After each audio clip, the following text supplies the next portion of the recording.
The hidden gem of Coed Cadw. I'm almost too excited to write this blog because something happened while we were at the Elan Valley, which I didn't expect or even know about until we got back and I played all the recordings in my studio through my loudspeakers.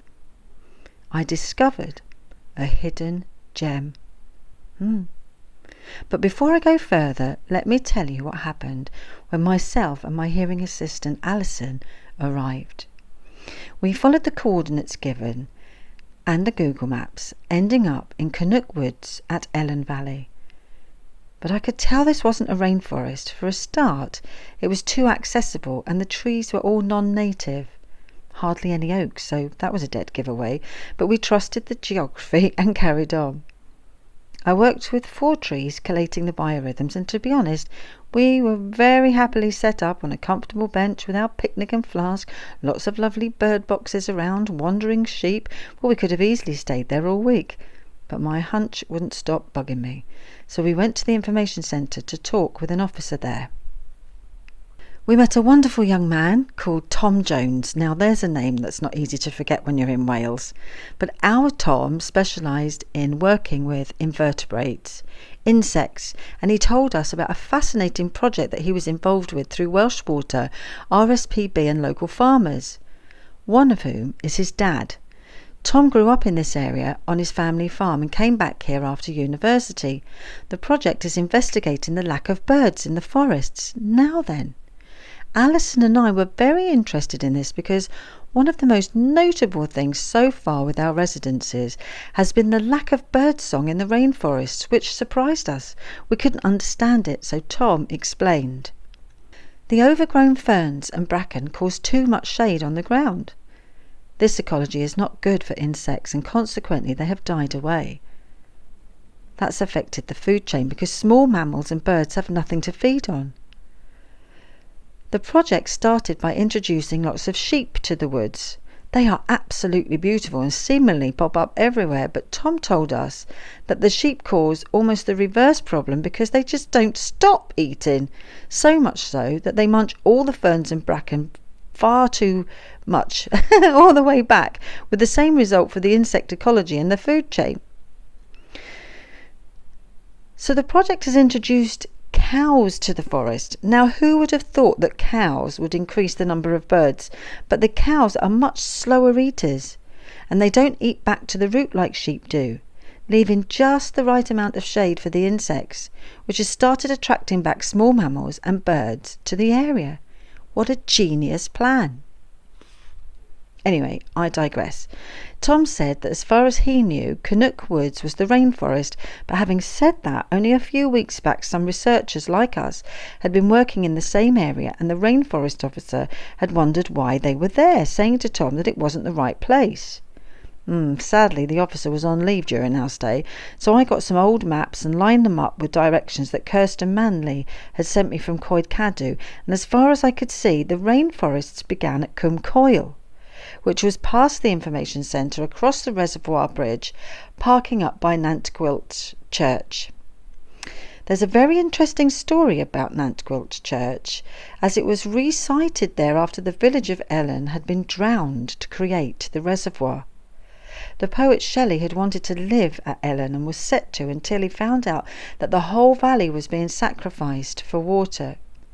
Knowing this inspired me to write my own poem, which, if you're interested, I'll include at the end of this post, where I imagine a woman reluctant to leave her family home, the place where she had birthed her children and nursed her parents. But back to the Celtic rainforests. Where were they?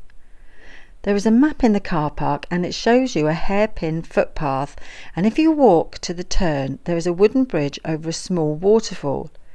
If you take the bridge, you'll miss the entrance to the rainforest. It is barely an entrance, more an animal trail, as if made by a fox, thin and spindly and very steep.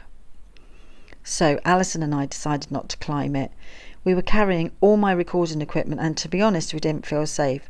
But I worked out that if we carried on around the hairpin, there was a fence that had been installed by the RSPB to begin the cultivation of the rainforests, reinstating the native trees. And when you look up into the steep rise, all you can see are oak trees. We based ourselves here for the remainder of the residency, working with the trees on the cusp of the rainforest, and it is here that the most remarkable thing happened. The thing that I didn't know about in full until I got home to my studio. I worked with 6 trees in total, and for the first time also a fern, collating the biorhythms by measuring the dispersion of water conductivity from root to leaf. Now, when I played back the recordings in my studio, at first there were no surprises. 5 of the trees all did as I expected. They were all in a similar spot and so able to replenish with similar resources. The fern sounded different, as you would expect, but during my very last recording of a young oak tree, the last recording of our residency, a miracle happened that opened my heart until it burst. Whilst in the forest, I am transposing the biorhythms into digital sound. And with this young oak, at first, all is as it was with the other trees. But then, on playback, I heard a bird who starts to join in with the digital transposition of the biorhythms. And then other birds join in. Now remember what I've told you about the lack of birdsong in the rainforest. This is the first time that we've heard birds outside of the morning chorus. Slowly, more and more birds join in with the biorhythms of the tree, and then the tree's biorhythms begin to change. They become more tuneful, if you like, much more so than the other trees. There is no biological reason for this. The environment was the same for all the trees.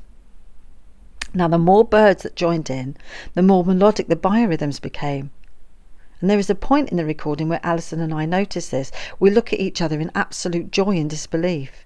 It is akin to a duet between a tree and the birds, but the extent of this was not clear to my ears until playback in the studio. I'm not sure what to do with the recording. It feels important. It is a sound sculpture in itself, and I'm sitting with it artistically to feel where it fits in overall with the sound sculpture of Coed. But the longer I am in the rainforests, the more the sculpture becomes a deeply unique story of itself. Now, you may remember on my first residency we noticed how tree biorhythms slow down or stop when the loud noise of low-flying aircraft went past, and now in this residency a tree and a whole choir of birds have sung together, and it is these unexpected, serendipitous findings that shape and reshape my experience as an environmental sound artist, as well as how I understand the natural world as a human being, and I need to reflect upon this and how it will impact the final sculpture.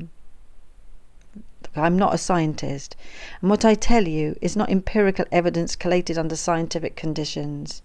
I'm an environmental sound artist, experimenting with and applying technology through a creative lens, and all I can tell you is what I see and what I hear.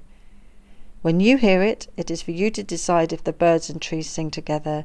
For me and Alison, who have spent many hours in the rainforest working with the trees, this unprecedented duet is a truth that will always stay with us.